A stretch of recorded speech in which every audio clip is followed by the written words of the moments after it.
सनातन धर्म और संस्कृति इतनी महान है कि हर कोई इस ओर खींचा चला आ जाता है। हमारे देवभूमि में वैदिक शिक्षा को बढ़ावा देने के लिए अनेकों केंद्र हैं। ऐसे ही एक केंद्र बागेश्वर जिले के कौसानी में स्थित है, जो अनामय वैदिक आश्रम के नाम से जाना जाता है। आश्रम प्राचीन भारतीय मूल्यों और सनातन धर्म परंपराओं की अलख जगाए हुए है। यहाँ छात्रों को संस्कृत में वेदों की निःशुल्क शिक्षा दी जाती है। साथ ही सभी छात्र और शिक्षक प्रतिदिन महर्षि महेश योगी द्वारा निर्मित भावातीत ध्यान और योग का अभ्यास भी करते हैं। आपको बता दें कि सन 1957 के बाद महर्षि महेश योगी ने विश्व के विभिन्न भागों का भ्रमण कर भावातीत ध्यान के बारे में विश्व को बताया, तो पूरी पश्चिमी दुनिया में उन्हें लोकप्रियता मिली। 1973 में स्विट्जरलैंड में भावातीत ध्यान से उर्स स्ट्रॉबेल इतने प्रभावित हुए कि वो महर्षि महेश योगी के साथ ही भारत आ गए। वर्ष 1981 में महर्षि की प्रेरणा से उन्होंने संन्यास लेकर आजीवन ब्रह्मचार्य धारण कर लिया और उनका नाम स्वामी आशुतोष पड़ा। 2006 में उन्होंने कौसानी में अनामय वैदिक आश्रम की स्थापना की, तो उनके साथ लोग जुड़ते चले गए। आश्रम की स्थापना के बाद छात्रों को निःशुल्क वेदों की शिक्षा देना उनके जीवन का उद्देश्य बन गया। ये मेरा लक्ष्य है कि हम हिमालय für वैदिक बनाना, कि वैदिक लाइफस्टाइल फिर सामने आते हैं, ये हमारा लक्ष्य है। अच्छे कि हम इधर सिखा रहे हैं, ये हमारा सेना है कि वे लोग दिन बाहर जाएंगे और लोग को सिखाएंगे।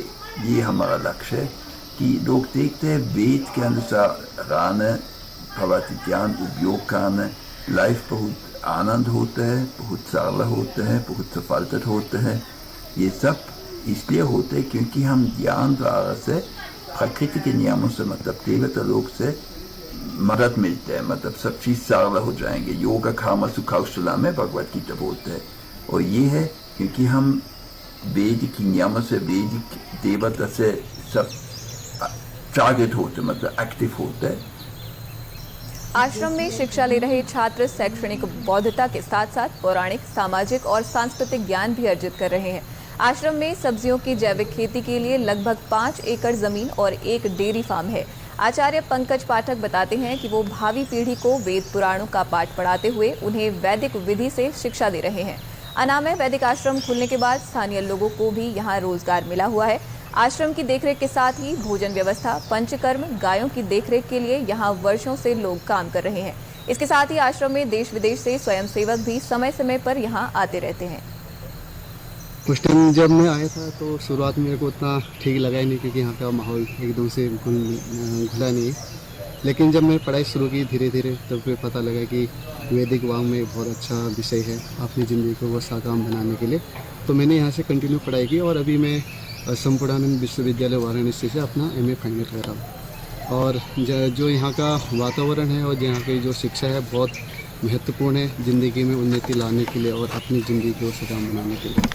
मैं इस आश्रम में 5 साल से पढ़ रही हूँ। ये आश्रम मुझे अच्छा लगता है। ये वेद और अन्य विषय पर चल रहे हैं।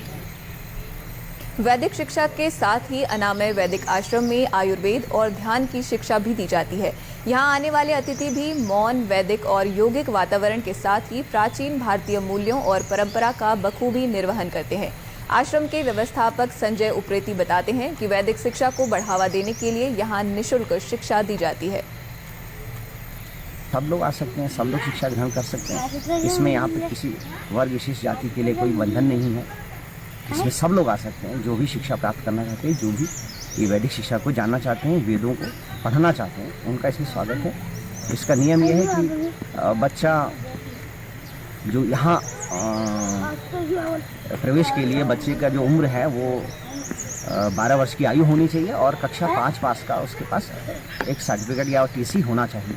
ऐसे परिवार जिनकी आर्थिक स्थिति ठीक नहीं है और वो अपने बच्चों को ये शिक्षा देना चाहते हैं, तो वो इससे पहले भी अपने बच्चों को यहाँ ला सकते हैं। और बच्चा भले ही जो है 6-7 की उम्र का हो, उसके लिए हम ये करते हैं कि बच्चे को स्थानीय सरकारी विद्यालय में प्रवेश दिला देते हैं। बच्चा यहीं आश्रम में रहता है और सुबह वो शिक्षा के लिए वहाँ जाता है और सुबह शाम यहाँ पर अन्य बच्चों के साथ उसी वैदिक रीति से उसको जो है सारा अभ्यास हो जाता है। और जब तक वो बच्चा कक्षा 5 पास करता है तब तक वो इस योग्य हो जाता है कि जो प्रारंभिक उसको ज्ञान देने की आवश्यकता नहीं होती, तो वो उसके लिए प्रवेश बहुत आसान हो जाता है।